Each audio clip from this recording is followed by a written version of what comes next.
Welcome everyone to this special Allegheny Athletics presentation today. I'm Patrick Fritz along with Director of Athletics and Recreation, Portia Hoeg. Glad to have you with us today, Portia. Thank you, Patrick. I'm happy to be here. Well, it certainly has been a busy summer. Can you give us an inside look at some of the transactions and moves in the athletic department and what it means for Allegheny Athletics? Absolutely. Probably the first and biggest one was the hiring of our new softball coach, Beth Curtis.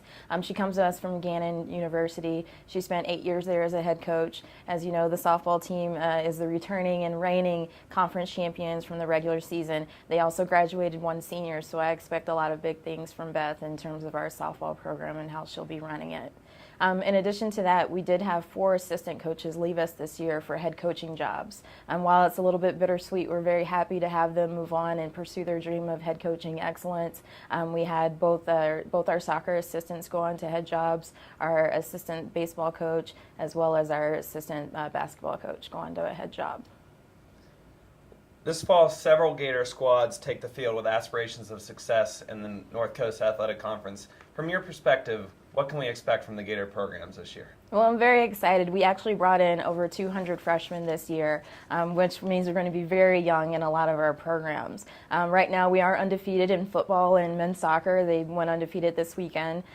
Golf and tennis will open up this weekend, and I expect a lot of great things from them. The women's team are qualified for nationals, and then our men's team, I'm sure, is going to do extremely well, too. The tennis team is going to be really young. They brought in a huge class, and I know they expect to be at the top of the conference. Our women's soccer team just beat a really good Otterbein team that's perennial national powerhouse, so I know that they'll be good, and our volleyball team is really young as well. Cross country did well this weekend against Case Western. The men are looking to return to nationals, and I know our women are pushing for that too. Finally, this weekend is Community Day. It's a highly anticipated event, and the buzz is all around campus. What can you tell us to expect this weekend? Sure. I think it's going to be a really great weekend for us. We're going to be nationally televised, which is a very awesome thing for a Division III program. We're very fortunate that PNC Bank has helped us out in that capacity. But I expect very spirited competition against Carnegie Mellon. I know that we're going to have a ton of giveaways, face painting, a lot of things for kids that are young and young at heart, for those college students that are looking for some freebies out there.